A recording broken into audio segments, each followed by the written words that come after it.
Blog Talk Radio. Hello, everyone in the franchise world. My name is Paul Segreto, and this is Franchise Today. It's actually a very exciting show today on Franchise Today, as my guest is Dina Dwyer-Owens from the Dwyer Group, and most recently appeared on CBS Undercover Boss, and we'll talk about that here in a bit. Also on the air with me today is Joe Caruso, co-producer of Franchise Today. Joe, how are you today? Fantastic, Paul. Glad to be here and excited to learn more about Dina's experience on Undercover Boss. You know, Joe, as everybody in franchising knows, this weekend starts the IFA's 52nd, I don't know why I'm tongue-tied today, 52nd annual convention this year in Orlando, Florida, and I'm sure it's going to be a great event. And I think this is just perfect having Dina on today because Dina is a past chairperson with the IFA, and like to also get some of her insight into IFA conventions and of course, everything franchising. And, of course, we will be talking about her appearance on CBS Undercover Boss. And, everybody today and tomorrow is flocking down to Orlando. So the first thing I'd like to say is safe travels to everybody. Hope to see everybody down in, as I like to refer to as Mickey Land, Orlando, Florida. Joe, also next week, as we continue with February being almost everything IFA, I know you had Steve Caldera as a speaker to the Capital Area Franchise Association several weeks back, in which you're the president of the association, and I know you discussed with him being on the show next week. What do we have to look forward to with Steve on the show next week?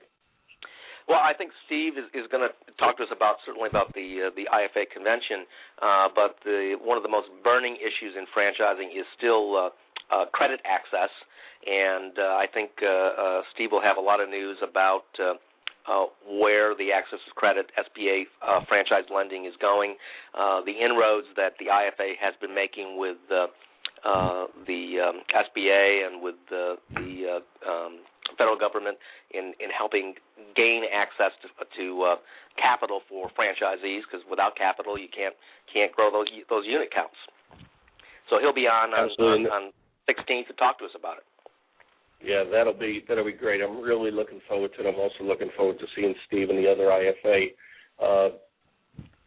staff at the IFA convention. And the following week, we'll have Nancy Weingartner from Franchise Times, the editor of Franchise Times, and she's going to kind of give us a light perspective and recap of the IFA convention. And then, of course, the following 2 weeks, we have Lonnie Helgerson, who had been committee chairperson for VetFran, and, of course, franchising in the military is a big topic, and I've been seeing some press releases come out from the IFA this week with respect to unemployed veterans and getting entry into franchising, so that's going to be interesting. And then basically wrapping up the whole IFA month will be Catherine Monson, currently on the executive committee of the IFA, and, of course, she's with Fast Signs, and she's going to be talking about their venture into international franchising and international franchising in general. So we really have a packed month, and then, of course, looking ahead, we're finalizing our third annual Franchise Legal Series, 7 weeks of the brightest legal minds in franchising. And, Joe, I always look forward to seeing what kind of questions and topics you have in store for us during that 7-week series. Well, we put a lot of effort into coming up with the questions, and it's not all my work. I mean, we talk regularly on how we're going to outline these shows, and I don't think this year is going to be any different in terms of worthwhile content for those folks that are in franchising that need to know what they have to do to navigate the compliance areas in franchising and what the practices are that are going to make them successful and also mitigate any kind of risk. Yeah, it's always a great series. At least the first 2 have been. I don't see anything left in the third series, and I'm always flattered we're always flattered because we get so many calls from franchisors telling us they're using the legal series as well as other episodes and segments of Franchise Today, using it for internal training, which is really great because, as you know, we're always promoting franchise best practices, and really want to get into the meat of today's show, because I know we have a lot of listeners on that are anxious to hear about today's guest, and of course that's Dina Dwyer-Owens. She has served as Chairwoman and Chief Executive Officer of the Dwyer Group since 2007. She's a certified franchise executive with more than 30 years of industry experience. A little background: in 1999, the board of directors at the Dwyer Group appointed her to president and CEO. She, in 2010, is the immediate past chair of the International Franchise Association. In her role, she testified on behalf of small business owners before the U.S. House of Representatives Committee on Small Business. She was a guest speaker to the China Franchise Expo in Beijing, shared the stage with President George W. Bush at the 2010 annual convention for the IFA in San Antonio. I saw that. I was there. That was great. She also spearheaded the reintroduction of the IFA's Vet Fan program in 2001, which now includes some 428 franchisors that offer franchising financial incentives to veterans of the U.S. Armed Forces. To date, more than 2,100 military veterans now own a franchise through the Vet Fan program, and the Dwyer Group has awarded more than $1.2 million in financial discounts to Vet Fan franchisees within its own system. Really a tremendous track record. And while many of you are familiar with the company, the Dwyer Group, those of you who aren't likely to be familiar with their service brands, which of course include AirServe, Glass Doctor, Mr. Appliance, Mr. Electric, Mr. Rooter, Rainbow International, and the Grounds Guys, with more than 1,300 franchises in North America and another 300 internationally. Dina, welcome to Franchise Today. Thank you so much, Paul and Joe. I'm so excited to be here. Well, we're certainly excited to have you here today, and I know the entire franchise community is excited that you're here today, and excited, number one, for all that you've done in franchising, but it's really reached a pinnacle almost with Undercover Boss, and now all the additional publicity and press even after the show.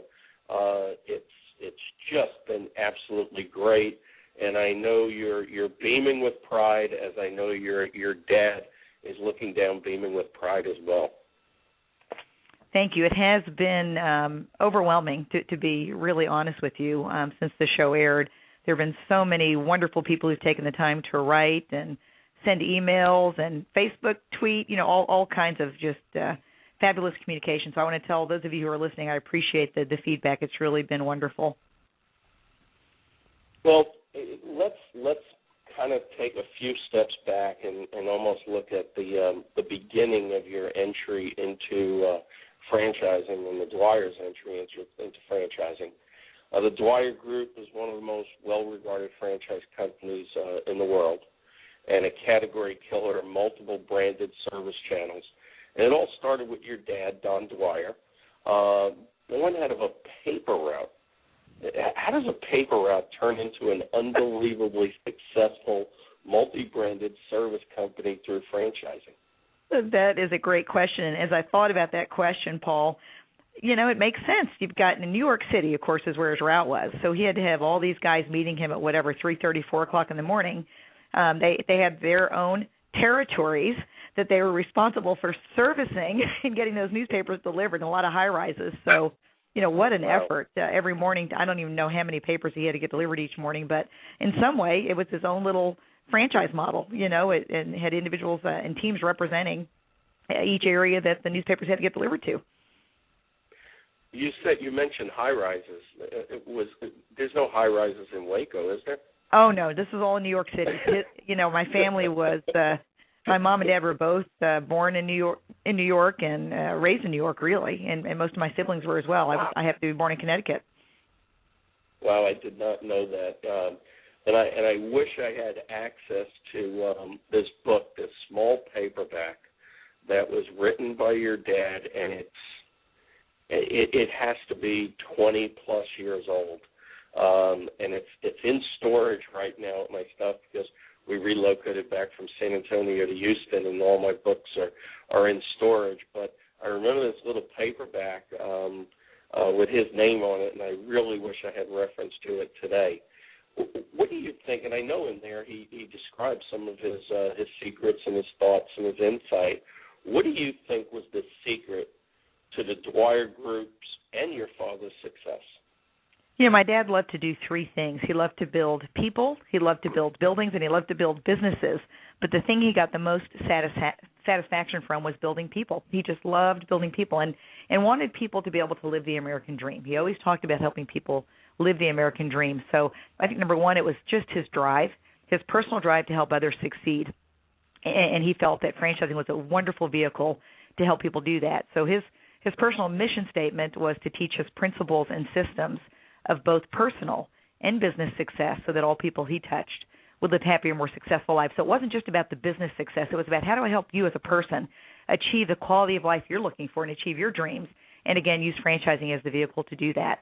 So that's what drove him, and he was very clear about where he was going to go, and he was also very clear about his foundation. We call that his code of values. And definitely a code of values that resonates well throughout your organization to this day. And I want to kind of go back and I want to kind of, look at Dina Dwyer, back in high school. As you always do, I can imagine you were smiling constantly back then too, because every time I see you, you're smiling. You always seem to have the most positive outlook and a positive look on your face. Was it your life's plan to be, thinking back, like I said, to a teenager getting into your 20s, was it your life's plan to be where you are today, running the company your father started, or did you really have something else in mind? As a teenager, my father had all of my siblings and I working at the age of 12 and 13, so when I was 12 and 13, it wasn't my plan. Of course, I just wanted to have fun with my friends, so I was the social butterfly, which in some ways I guess I still am because I love people. But back then it wasn't my plan. And then in my early 20s, I still really enjoyed having fun with my friends more than I did working, to be perfectly frank with you. But when I had the opportunity to attend one of his conventions, and I attended all of them, but there was one in particular that was just kind of the shifting point for me. And there were more than one franchisees that came up to him and said, "Don, I want to thank you. You have no idea the difference you've made in my family's life by allowing us to be part of this organization." And to be a young person and to hear people sincerely thank your father for the gift he's given them. And it's their hard work that really made it happen, as we all know in franchising. We can provide the tools and the systems and the support, but if somebody's not willing to work hard, it's not going to happen. But yet they were giving him sincere thanks, and they were so grateful for having met him. And I thought, I get it. I get his mission statement now. And at that point, I said, I want to be part of this for the rest of my life. That's awesome. And I think you also, unbeknownst to you, have announced the title of your next book, The Shifting Point. That's a good one. Yeah, I think it's great.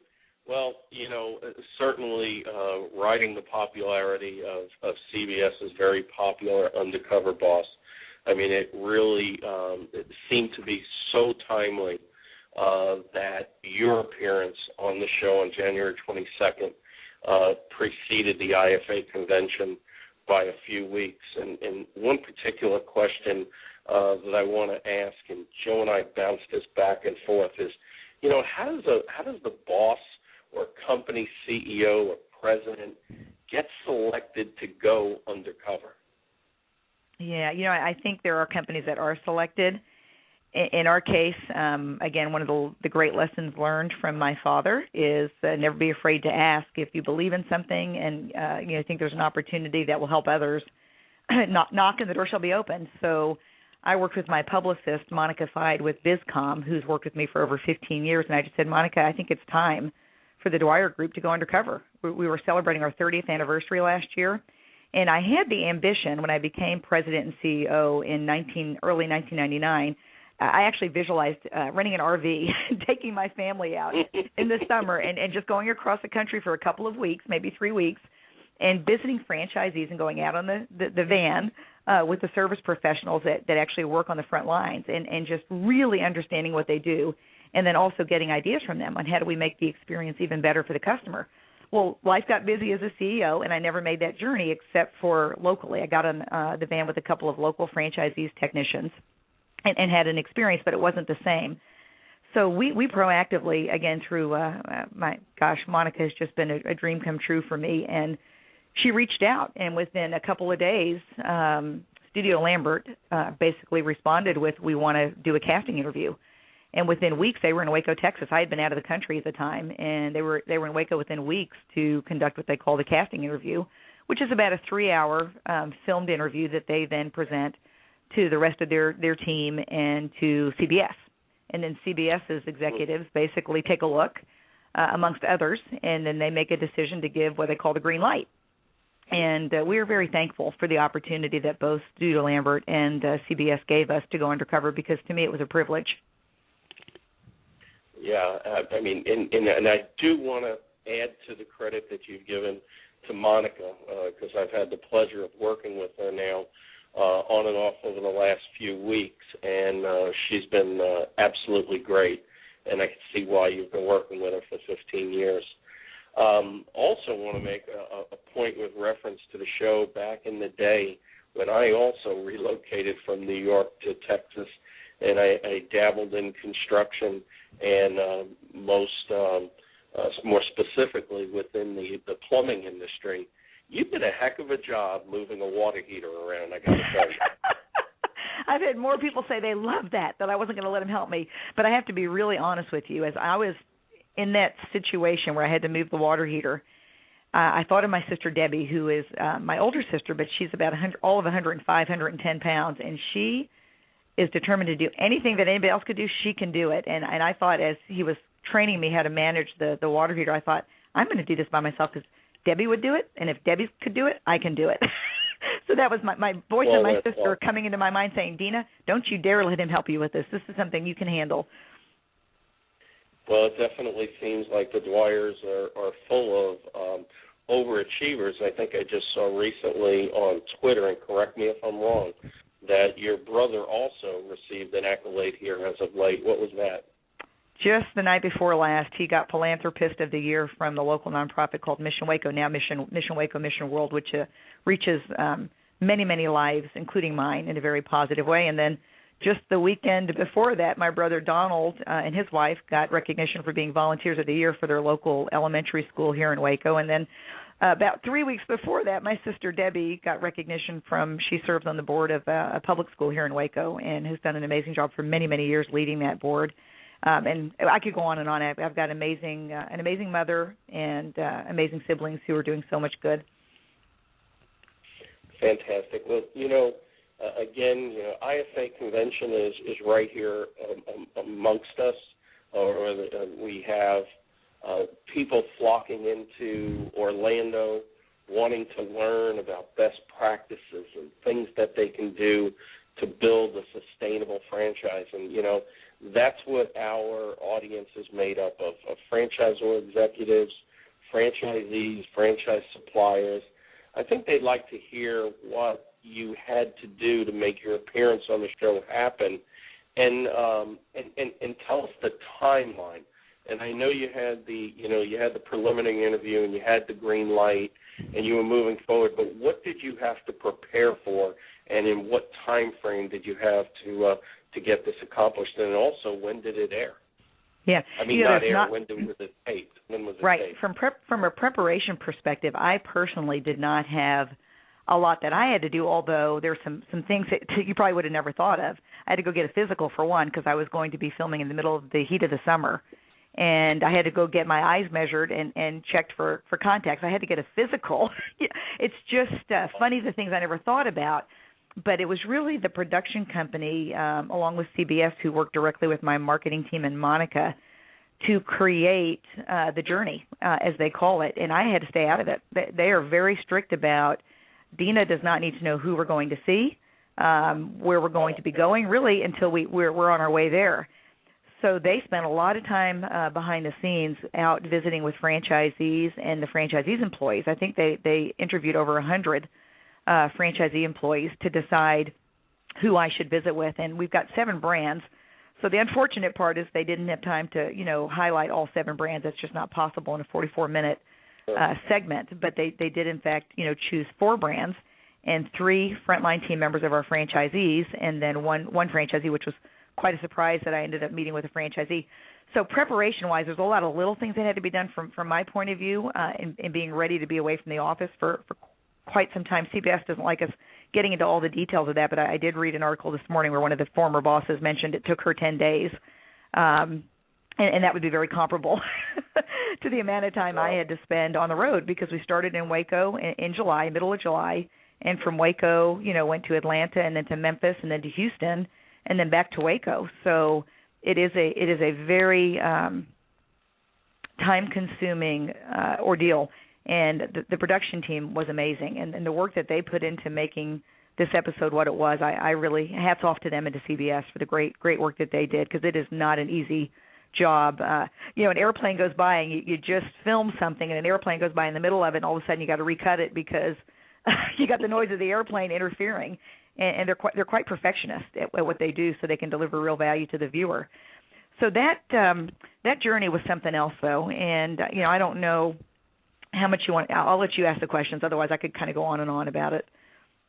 Well, I guess being so visible. I mean, your face is so recognizable throughout franchising, and I imagine it's got to be even more recognizable through your own franchise organization. I mean, did you ever have a point where your cover was almost blown?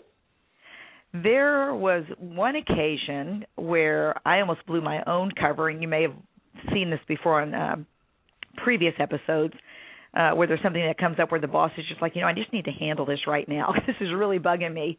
So in the situation with Wayne, who was with Mr. Reuter, he was talking about his compensation and was very concerned and rightfully concerned, and used the word shady to describe the situation. And, so in my mind, that was a description of our company, which really didn't sit well with me. And it wasn't his fault. It was just he was describing how he felt. And I thought, boy, this is the point where I just say to him, look, Wayne, I'm Dina Dwyer-Owens, and I want to tell you that this franchise is a wonderful franchise operator. He cares about doing right by the employees. And my guess is it's a communication issue, which we have run across before. Sometimes the compensation programs that our franchisees set up are very complex and very hard to understand, by just the everyday person, you and I included. Tough to understand. And so we have coached them over the years to make sure that their compensation plans are clear and transparent, and that they constantly communicate them to their team members so that there's no confusion, because when there's confusion, there's a lack of trust.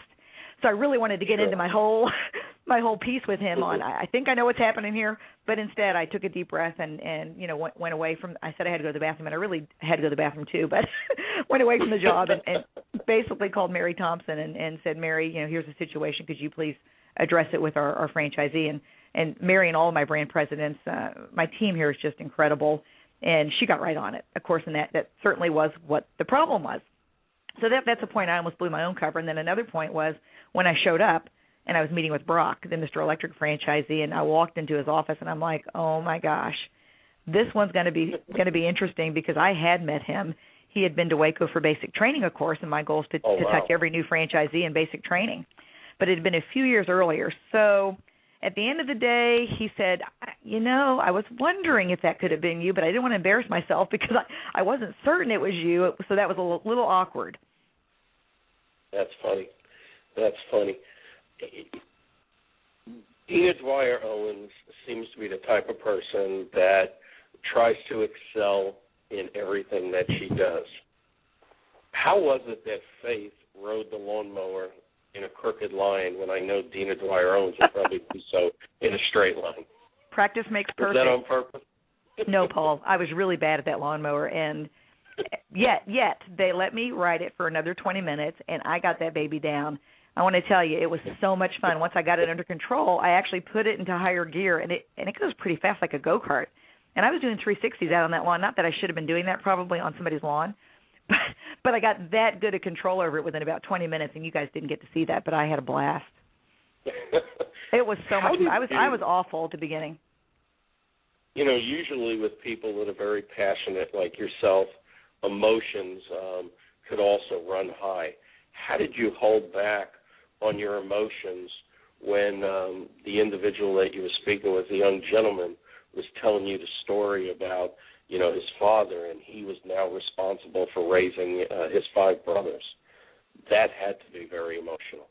Boy, as you might have noticed, I have a hard time holding my emotions back. And in that particular case, I was shocked. I literally was shocked when Jacob told me that his father had committed suicide, and his dad was only 48 years old. I don't recall if that actually was clear on the episode, but and this young guy, you know, just took on this huge responsibility, helping his mother and his brothers. So it was tough. It was very tough. And I think when I got back, and I got back to Waco, and one of the things that surprised me most about this whole filming was the CBS's willingness to follow my routine, because my routine is I work hard to attend Mass every morning before I even come to the office. I just need that. I need that grounding, and I need to keep things in perspective, because life can get very busy in the franchising world, as we all know. Yeah. And that helps me. Yeah. And then for them to allow me to come back to church, which is what my instinct would say I need to do. When I walked into that church, I fell apart. You guys only saw a piece of that, and I thought I was composed by the time they did that particular filming. But when I first walked into the church, I was overwhelmed because of the experience I had with each and every one of these team members, and everybody's got a story. And yet every one of them cared so much about our customer. You know, I spent a full day with each one of them, and they really were so conscientious about making sure the customer had an amazing experience and that they did the job right the first time. So literally I was overwhelmed when I walked back into the church, and I just thought, oh, my gosh, how blessed am I? Well, that's quite a commitment, and I didn't expect anything less, although I am surprised to say you try to go every day, which was really great. And so many people, including myself, say, oh, we don't have the time. And clearly I don't think anybody in franchising is as busy as you. So if you have the time and can make the time, certainly we all can as well. What's happened since the show has aired for both the Dwyer Group and for Dina Dwyer-Owens personally? It has been wild, and I guess up in the Northeast they call it wicked. It's been terrific response, but overwhelming. I have personally tried to touch as many of the emails, cards, and letters that have reached my desk, and now I've actually I'm getting the help of an amazing intern over at Baylor who's coming over, and as I'm driving from one place to another to the airport, back from the airport, I'm on the phone with her as she's reading these cards and letters and emails to me and asking her to type the replies, because she's much faster typing than I am. So what I'm hearing from people is, number one, they're so thankful to see that there are real people running companies out there today. And I think that it's unfortunate that through the news we only see the negatives about corporate America and the bad things that are going on. We're not seeing all the great things that are happening. I think about my franchising friends, all those of you who are listening to this. It's a group of really great people who care about their employees and their franchisees and are doing everything they can to try to get more people involved in something that's great for America and great for their local communities. But the viewing public doesn't know that. They don't know how wonderful franchising is. But you know what? Because of Undercover Boss and other shows like it, they're learning so much more about the goodness that's coming out of franchising. So that's showing up in the communications I'm getting. They're thrilled with the fact that there's a company, and there are more companies than myself, who have values and really work hard to do what's right by people. And we are not a perfect company at the Dwyer Group, and I've said this over and over again, because we're a company run by human beings, but we care, and we're going to do our best to do what's right by people. And when you do that, it's amazing the success that occurs in your businesses for everybody involved, not just for the CEO, but for everybody involved. So that's been overwhelming. I've had people who have really complimented the fact that I wasn't afraid to share my faith. And I'm a Catholic CEO. The Dwyer Group is not a Catholic company. We're a company that's very diverse, and we're about people doing what's right. And our code of values is the foundation we use for that, to make sure we're measuring ourselves and holding ourselves accountable. But people were surprised that I was willing to do that on national television. They were surprised that CBS was willing to allow me to do that on national television. So, we have people who are interested in franchises. We've got an overwhelming response of people looking to invest in one of our brands. We have people who want to come to work for the Dwyer Group or for one of our franchisees. I think to date we've received over 650 applications for employment. And then we've got people saying, I didn't know about your brands before, but you know what? When I want one of your services, I know who I'm going to call now. It's just been unbelievable. I could see through all the social media where, of course, I am incessantly involved, the reach that was far beyond franchising. There was so many comments that I saw. And I take it that choosing the name Faith was no coincidence. You are such a smart guy, Paul. Part of the show is you've got to have an undercover name, and CBS had asked me to come up with, I think, 4 possible names that I believe that I could remember. And I think that they have to have a series of choices because they probably do, I don't know for sure, but I'm guessing they do background checks or criminal checks to make sure that name doesn't have anything attached to it that would be negative or cause problems for them or for me. Mm-hmm. And I actually went back when they asked me what name, Dina, would be so easy for you to remember because that's the ones you really need to submit to us. And I thought back to my very first interview as the CEO of the Dwyer Group in 1999. Of all magazines, it was Glamour magazine, which was a real thrill to me.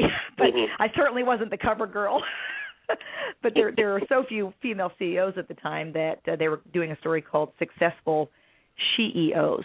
So instead of CEOs, it was She-EOs, and their question was, we want to know your 3 secrets to success. And the first thing that popped in my mind, whether it's a secret to success or not, it's where I draw my strength, and it's my faith. So number 1 is my faith. Number 2, it's my team. I am surrounded by an amazing team, and that's on purpose. You have to build a team that supports your strengths and your weaknesses. So I've got an amazing team not only here at the office and out in the franchising field, but my family is an amazing support team for me. And then my third answer was systems. Franchising is all about systems. So those 3 things are my secret to success. And I thought, Faith, why wouldn't I use the name Faith? Because that is something I need to continually grow in that area of my life, and that's something I'm never going to forget. So I submitted Faith Brown, Faith White, Faith Jones. I had 4 Faith names. And they said, they came back and said, Faith Brown's perfect. It'll work. Nice. Very nice. Well, I know Joe and I always talk about, systems and processes, and I'm sure Joe has a question for you with respect to your appearance on the Dwyer Group. Joe, what's that question? Well, she appears on the Dwyer Group every day, but I'm curious about Undercover Boss. That's what I meant. But in any event, Dina, I'm curious, during the show, was there any point in the show where you were saying to yourself, why in the heck did I do this? This is the biggest mistake I have ever made because this can't possibly be going well.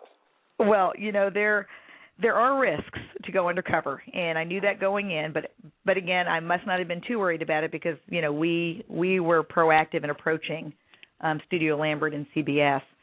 So I knew there was risks, but I worked so hard to build an organization again with our code of values as our foundation for success that if I'm afraid to find out what's real out there, then I'm not the right person to be running this company. So there were a few times along the journey that I said to myself, not so much, why the heck am I doing this, but I was really more concerned about what's the final product going to look like because I had no control. So one thing the viewers or the listeners need to know is, you give up a lot of rights because you have no editing control at all. And what I do know about Undercover Boss, and I would have never approached them had I not known this, is that every episode that I had watched, and I don't watch much TV, but that is one show I did try to watch every time I could, was that they always did right by the companies. And they have to, of course. But I think the bottom line was a few times I just said to myself, I don't want anybody to be hurt in this whole process. This journey is about uncovering things that maybe are great in the company, but also uncovering things that might need to be changed or improved upon. So I did a few times had to pause and say, boy, I hope this turns out the way that I would intend for it to turn out, where nobody that's agreed to participate is going to get hurt in this process. And I think CBS and Studio Lambert did a very nice job of putting the final cut together because they had to take a lot of days of filming and, as my son said, stuff it into 44 minutes. Mhm.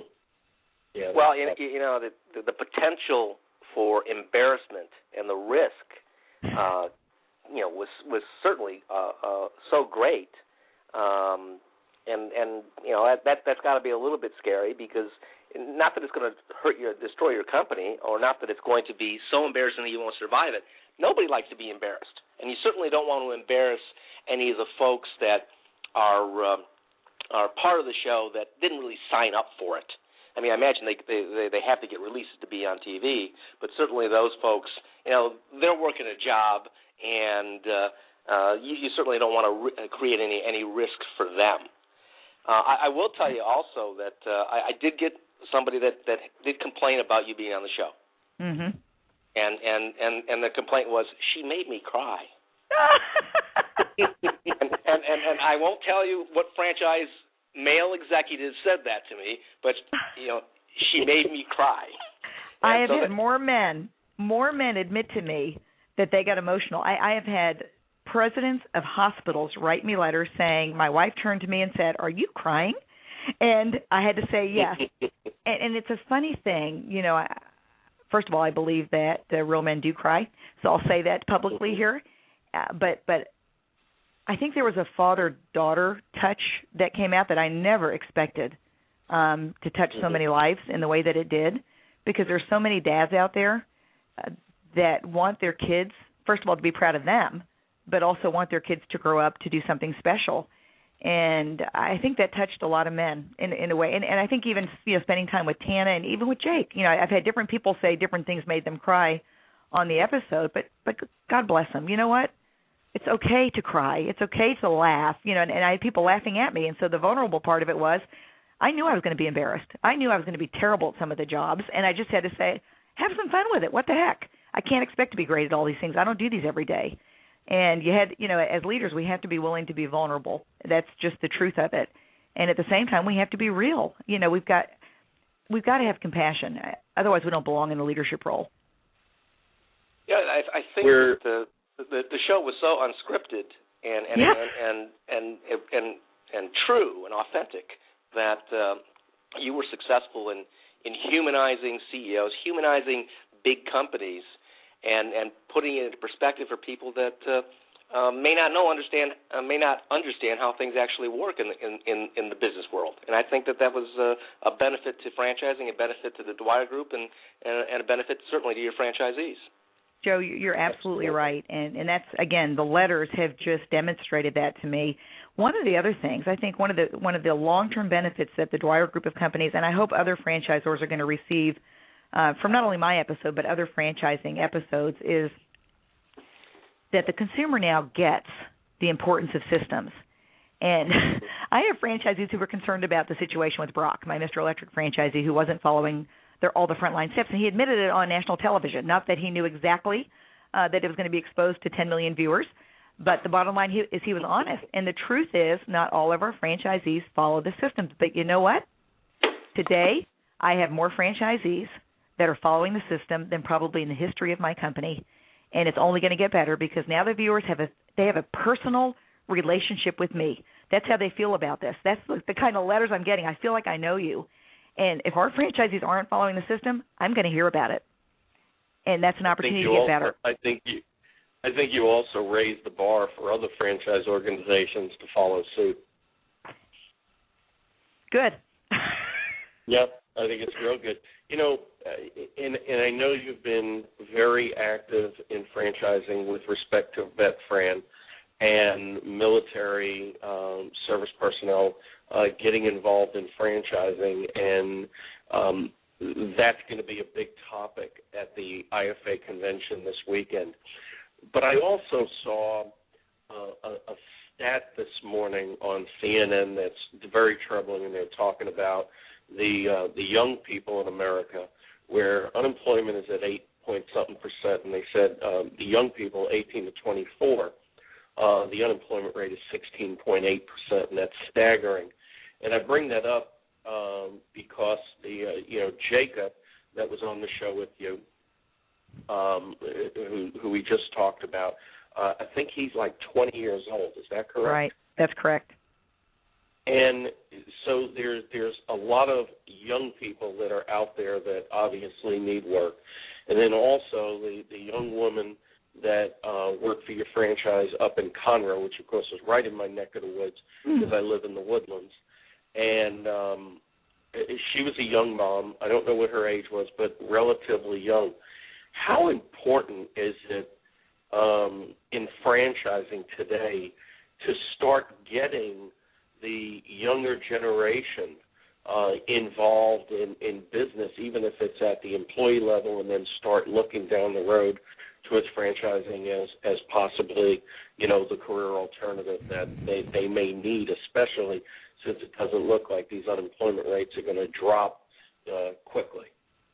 I think it's extremely important. I had the opportunity with Undercover Boss, in fact, to go and do a screening. We had a pre-screening of the episode about 5 days before the show aired, and that was at Baylor University. The Hankomer School of Business sponsored us. Mm-hmm.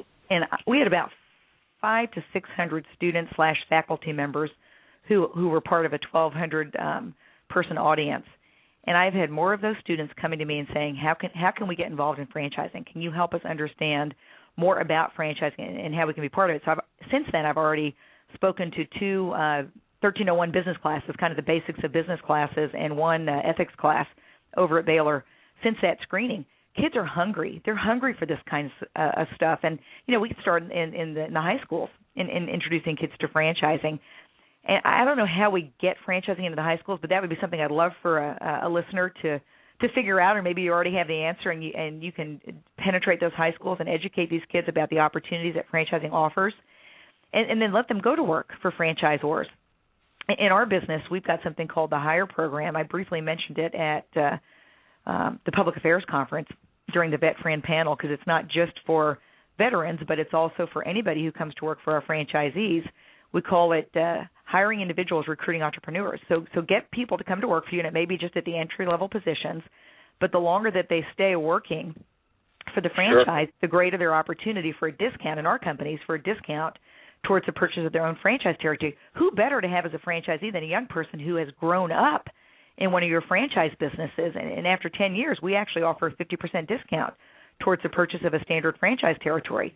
So we are catering to veterans, but we're also catering just to anyone out there who's got the ambition and drive to one day want to own their own business. I think that's great. What a great acronym, HIRE. Mm-hmm. So it's hiring individuals, recruiting entrepreneurs. That's fantastic. I had the pleasure of actually talking in the high school, speaking in high school to the DECA group, and they do, a lot of debating, and it's entrepreneurial based.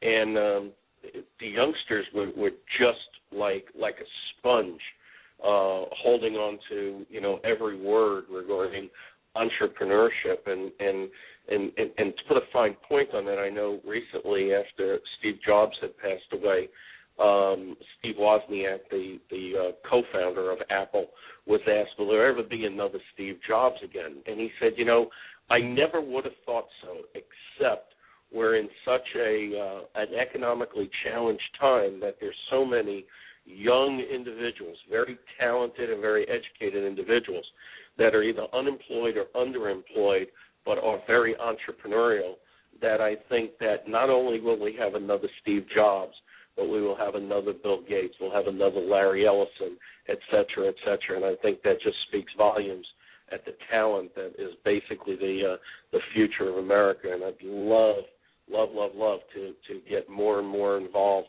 in bringing in the younger generation into franchising and entrepreneurship. And I know that the time is right, and you're right. How do we get franchising into that level? And I think it's something that we need to work on. And, of course, we talk about the IFA and all the great things that they do. And as I said again, the convention is starting this weekend. I know you're a great advocate for franchising through your work with the IFA and as the past IFA chairperson. What are you looking forward to this year at the 52nd annual convention? To be real honest with you, is just getting together with some friends of mine that I've met in franchising. It's so much fun to catch up and just have some fun with them and learn from them too. So there's so many things I pick up when I'm at the IFA convention. One is, just the whole networking with old friends as well as meeting new friends. I don't ever leave there without having met a lot of new people that I stay in touch with. The second thing is, when it comes to government relations, I really rely on the IFA to keep me educated. I am so busy running this business and my family that I do not spend a lot of time in that area without the IFA's help. So I'm so thankful that I will get caught up. I feel like at the convention I'm going to get caught up on what's going on with this whole election and the way that the leaders at the IFA are thinking about that, because we have some amazing people, amazing minds, political minds that are part of the IFA, starting with Steve Caldera, but our government relations team, and then just some of the board members and other franchisors and franchisees and suppliers that are just active in that area of our business. And I'm looking forward to that, because I really need to get in touch. I've been out of touch for the last 2 weeks since the show has aired. I've been up to 2 in the morning every night just trying to keep up with the flow of emails and information that's coming my way. Oh, and one other thing, I cannot forget this. You talked about VetFran and my passion for VetFran and veterans earlier. This is the first time we're going to have a VetFran pavilion, and the Dwyer Group is a proud sponsor of that, along with a few other folks. And we're just excited to bring some veterans into the convention this year in hopes of either helping them find employment with franchisees and franchisors, but also, sharing with them the opportunity franchising has to offer as it relates to owning their own businesses. So I'm really excited about the VetFran Pavilion and just the focus on helping more veterans. Well, that's great. That's very exciting. What recommendations do you have for the individuals attending the convention to make their investment worthwhile? Yeah. The first thing is don't be afraid to introduce yourself to somebody you really want to spend time with. What I have found is that franchising is a very friendly community. But if you're afraid to go shake a hand with somebody who you like to get to know and learn from, then it's not going to happen for you. So there's usually I think they've already put out the registration list, so you can clearly go through the list and say, these are people I want to meet, and then go out of your way to meet them. And whether it's at the roundtables, or it's supplier roundtables, or the executive roundtables, or it's one of the general sessions where you can just go find a seat with these people. I find that people are just so willing to share in franchising, and that's I give so much credit to the IFA and the friends that I've made in franchising, because after my father's passing in 1994, I turned to so many of them for help, and they gave it, very, very freely. And I think one of the things, and you and I had talked briefly right before the show went on the air today, about earning the right, and I know part of that is basically resonates through your code of values. And one of the things that I think we need to emphasize to the people that have been in the IFA for a while as members, take some of these newer people under your wing, share your experience. I think that's important. That's how we're going to continue to grow. And I know I've always been pleased by some of the people in the IFA that, years ago took me under their wing when I knew nothing. And it's neat to see them to this day, but I try to go out of my way and find the people that are wandering around like a lost sheep, overwhelmed by there being 3,000-plus franchise executives that they all think are smarter than them. We all put on our pants at the same way every day. That's exactly right. I think you're right about re-earning our positions. All of us have a right, I think, to each other in protecting, and the IFA's responsibility to protect and enhance franchising worldwide, but we all have that responsibility and that duty, and I would love for people to follow your advice and go out of your way to say hello to people who you see as a new-timer, because I think we have very clear identification on their badges that lets us know they're a first-timer to the convention. And we should all be ambassadors. Those of us who have been so lucky to learn from each other, we need to reach out and help those new people as well. Absolutely. And in preparing for today's show, I spend a lot of time with Joe, and Joe really digs down into some of the issues. And Joe had said, as involved as Dina has been in franchising with the IFA, we would really be remiss in not talking about how franchising has been affected by the economic downturn. So I'm going to turn it over to Joe for another question and have him ask you about that. Well, Dina, since 2008, we've had an unprecedented economic slowdown. Some people are calling it the Great Recession, and the lack of capital for franchisee borrowing has put franchising plans on hold for a lot of franchisees currently and would-be franchisees. Do you see things improving? What is your franchising outlook for 2012 and beyond 2012? I think I see growth, but I see it to be very slow, slow but steady growth. And Steve Caldera and the team at the IFA are working their tails off, along with members. Members are very involved in trying to help free up this access to credit. I remember hearing a statistic about for every $1 million in credit given to franchise organizations, there's another 34 jobs that are created. That is staggering. And we have got to continue to work hard to free up credit.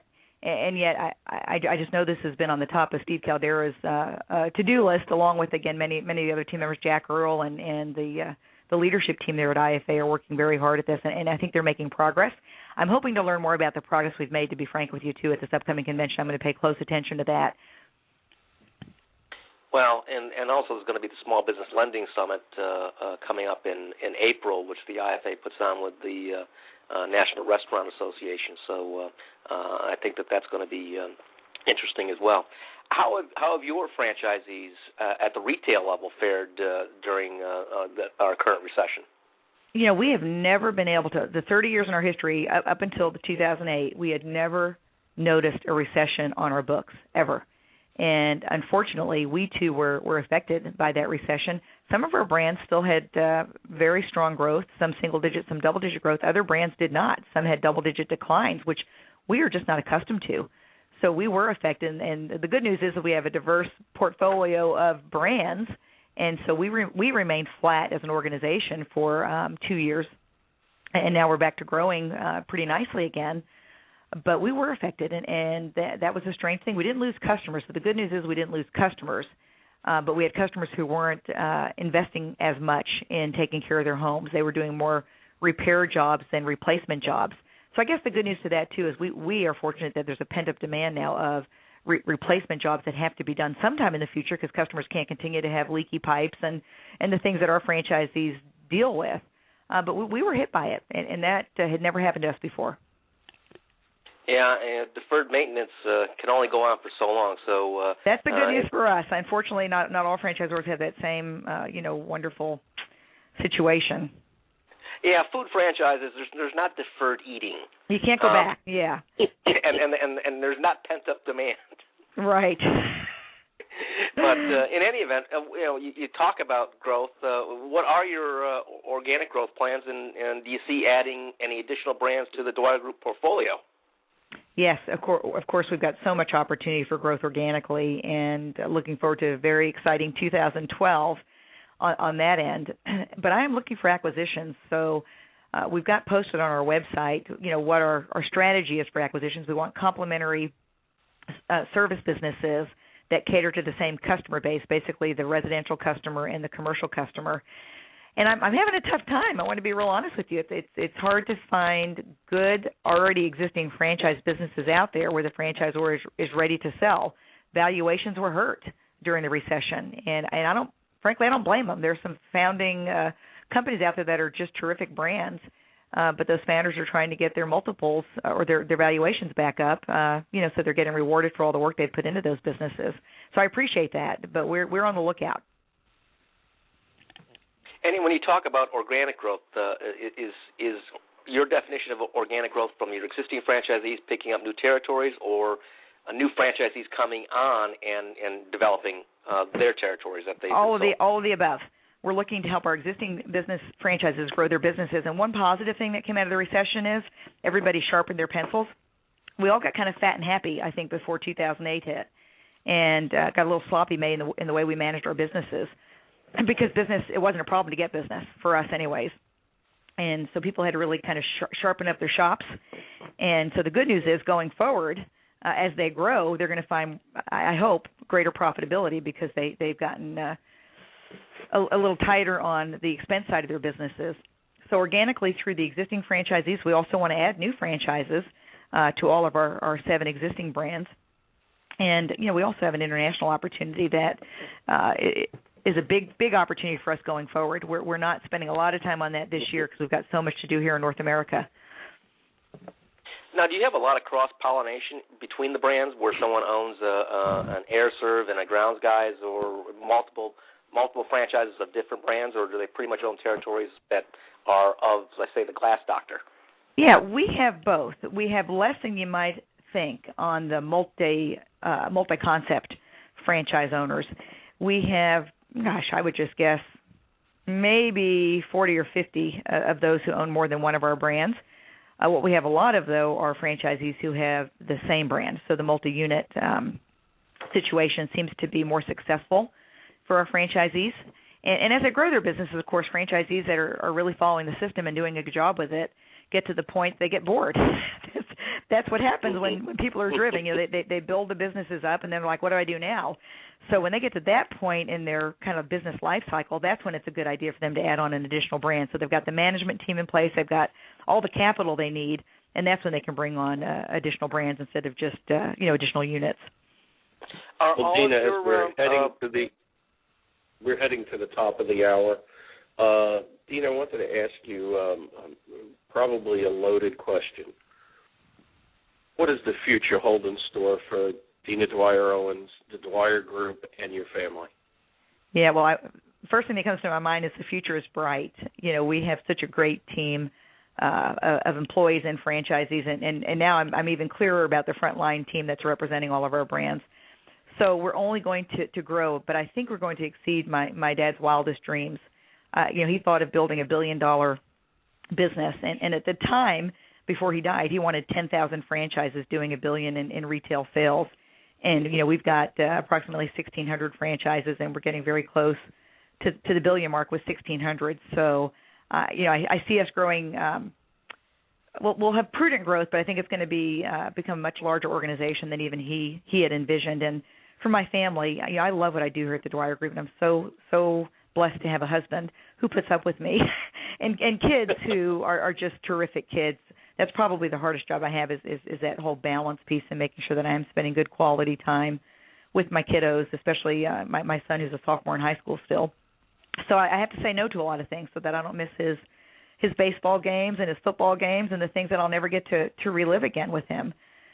So that's the piece that I've got to really work hard at managing, is that whole balance side of my life. Do you see a future for your children in the business? I would love to see that future, and my husband and I have handled it a little differently than my father did. We didn't have a choice as kids; we were thrown into the business. Right. My kids haven't had a choice in that they've had to, travel with me and go to a lot of business meetings and hear me talk about the code of values much more than they've ever wanted to hear me talk about the code of values. But what's interesting now that my daughter's 21, she's a student at Texas Christian University, is she is so interested now in what's going on with our business. She's studying fashion. But on her own, she's just really, really becoming intrigued with what we do at the Dwyer Group. She's worked here. She worked part-time in the summer with Mr. Electric. So that's interesting to see her asking more questions about it. But we'll see. We'll see what the future holds. I've got lots of nieces and nephews who are now it's funny, after watching Undercover Boss, they're like, Aunt Dina, I really want to learn more about this franchise or about that system. Isn't that funny? They had to see it on national TV to really kind of get what we're all about. Well, I definitely think the youth in your family are the ambassadors for bringing in more young people into franchising. Right there, we've identified the book, the shifting point. And now we've identified the ambassadors to bring on the youth of America into franchising. This Dina, has been a great use of my time, guys. Thank you. It was really a great pleasure having you on today. I look forward to seeing you in Orlando. And hopefully have you back on the show again in the future. Thanks so much for taking the time out of which must be an unbelievably busy schedule right now. My pleasure. You guys keep living rich. I appreciate all you're doing for franchising. Thanks. Joe, another great segment of Franchise Today on the books. thanks for all your hard work. Next week, I know we've got Steve Caldera on. Certainly exciting times in franchising. Thanks, as always, for being co-producer. Franchise Today will air again next Thursday live. Until then, my name is Paul Segreto, wishing you the best, the very best in this great thing we call franchising. Franchise Today is out.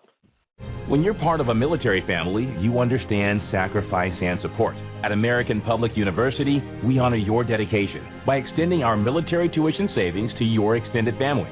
Parents, spouses, legal partners, siblings, and dependents all qualify for APU's preferred military rate of just $250 per credit hour for undergraduate and master's level programs. American Public University.